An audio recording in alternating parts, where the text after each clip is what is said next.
बिस्मिल्लाहिर्रहमानिर्रहीम। Welcome to my kitchen. आज मैं आपके लिए बहुत ही आसान सी आलू की कचौरी की रेसिपी लेकर आई हूँ। बहुत ही इजी तरीके से और बहुत ही ज़बरदस्त बनती है, बिल्कुल फूली फूली सी। आप एक बार ज़रूर ट्राई कीजिएगा इसको। तो आइए स्टार्ट करते हैं।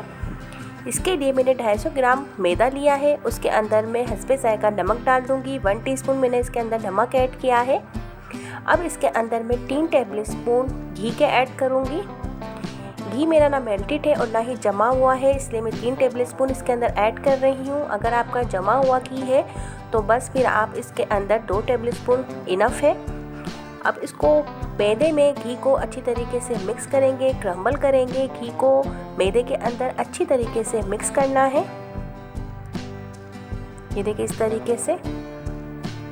अब घी जो है अच्छी तरीके से मैदे के अंदर मिक्स हो चुका है, तो मैं इसके अंदर थोड़ा थोड़ा करके पानी ऐड करूँगी और एक डो हम इसका बना लेंगे। नॉर्मल डो बनाना है। थोड़ा थोड़ा करके पानी ऐड करते जाएंगे और बस डो बना लेंगे। एक साथ पानी ऐड नहीं करना है।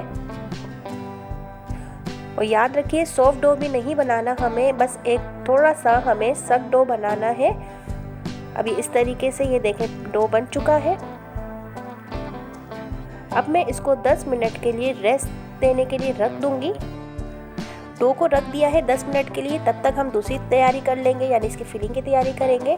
1 कप मैंने बॉइल्ड पोटैटो लिए हैं। इसको मैंने बॉयल कर लिया है और अच्छी तरीके से मैश कर लिया है। कोई गुठली वगैरह नहीं है इसके अंदर, बिल्कुल स्मूथ मैंने इसको मैश किया है। अब इसके अंदर मैं हरी मिर्ची ऐड कर दूंगी 2 से 3 अदद। जीरा ऐड करूँगी 1 टीस्पून। कुटा हुआ धनिया ऐड करेंगे 1 टीस्पून। हरा धनिया ऐड करूँगी मैं इसके अंदर। अब हल्दी ऐड करूँगी 1/4 टीस्पून और कुटी हुई लाल मिर्च में 1/2 टीस्पून ऐड करूँगी, क्योंकि हरी मिर्च जो है ज़्यादा थोड़ी तीखी है, इस वजह से मैं इसके अंदर आधा चम्मच कुटी हुई लाल मिर्च ऐड कर रही हूँ। मिक्स करेंगे। नमक ऐड करूँगी, नमक डालना मैं भूल गई थी, तो 1 टीस्पून हम नमक ऐड करेंगे। अब इसको अच्छी तरीके से मिक्स कर लेंगे।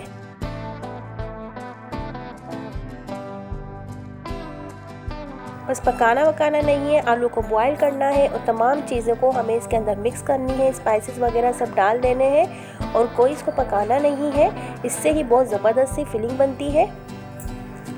अब ये फिलिंग जो है मिक्स हो चुकी है, बिल्कुल रेडी हो चुकी है। तो बस हम इसको अच्छी तरीके से मिक्स करके और एक साइड पे रख देंगे।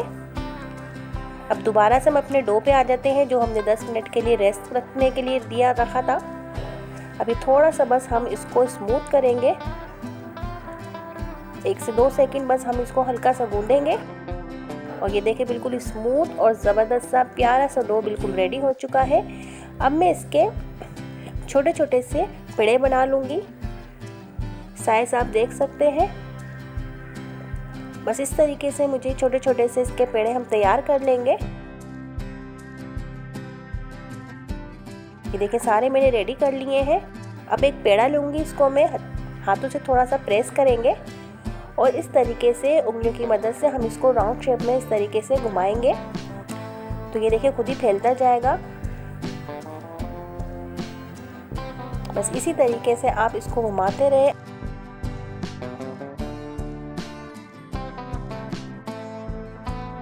अब इसके अंदर जो स्टफिंग हमने आलू की तैयार करी है वो मैं एक बोल बना के उसके अंदर ऐड करूँगी और बस अब हम इसको सील कर देंगे, यानी लॉक कर देंगे। अच्छी तरीके से बंद करना है ताकि फ्राई करते वक्त जो है फिलिंग जो है बाहर नहीं आए।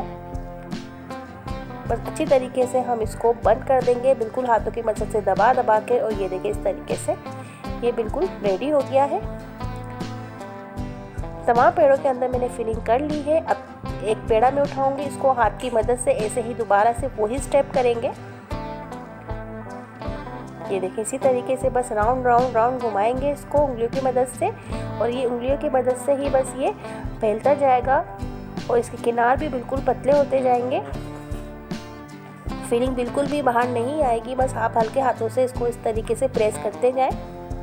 कोई बेलने की ज़रूरत नहीं, कोई बेलन वगैरह हमें नहीं चाहिए। बस हाथ से ही ये ज़बरदस्त सा फैल जाता है, प्रेस हो जाएगा अच्छी तरीके से। जहाँ जहाँ से आपको मोटा लग रहा है आप वहाँ से अच्छी तरीके से प्रेस करें। ये देखें अच्छी तरीके से। अब ये देखें हमारी कचौरी जो है बिल्कुल बेल चुकी है, बिल्कुल हाथों से ही हमने देखें डो जो है इतना अच्छा बना हुआ है, तो बस आसानी से जो है फैल जाएगी। अब ये देखें इस तरीके से बेल चुकी है। इसी तरीके से सारी कचौरियों का हम हाथों की मदद से इसी तरीके से बेल लेंगे। पहले प्रेस करेंगे, अब ऐसे ही राउंड राउंड हम इसको घुमाते रहेंगे और ये बस ये फैलती जाएगी। और किनार भी इसके जो है पतले कर लें।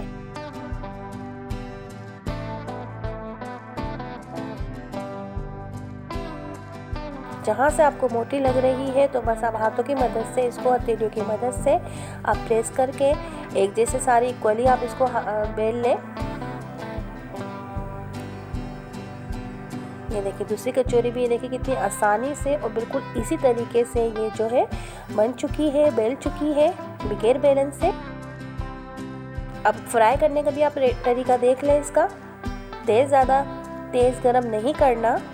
ये देखिए जैसे ही मैंने कचौरी इसके अंदर ऐड की है बस हल्के हल्के से बबल आना स्टार्ट हो गए हैं। बस हमें तेल का टेम्परेचर ऐसा ही रखना है, बिल्कुल हल्के हल्के से बबल्स आ रहे हैं।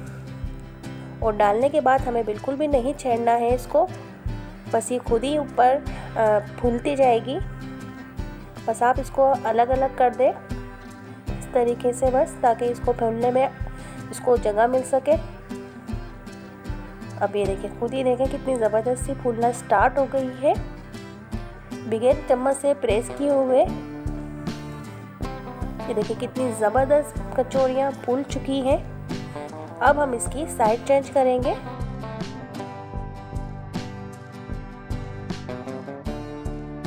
देखिए कितनी ज़बरदस्त सी कचौरियाँ फूली है। हमने कोई बेलन वगैरह से नहीं बेला है, सिर्फ हाथों की मदद से ही हमने कितनी अच्छी तरीके से कचौरियाँ रेडी की है। बिल्कुल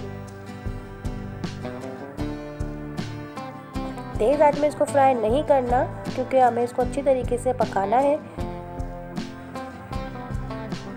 अब हल्का सा हम इसको गोल्डन कलर देंगे और बस अब हम इसको निकाल लेंगे। बस इतना कलर काफ़ी है, ज़्यादा डार्क नहीं करना। बिल्कुल अच्छी तरीके से क्रिस्पी हो चुकी है ये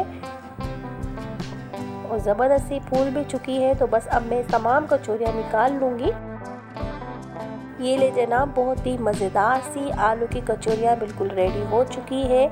आप इसको ज़रूर ट्राई करें, आपको बहुत ही ज़बरदस्त लगेगी ये रेसिपी। और अब कमेंट्स में आप मुझे ज़रूर बताइएगा कि आपको मेरी ये रेसिपी कैसी लगी है। अब मैं आपको इसको अंदर से फिलिंग भी दिखाती हूँ। देखिए कितनी फूली हुई बनी है और इतनी सॉफ्ट, इतनी नरम बनी है कि बस अंदर से इतनी खस्ता बनी है।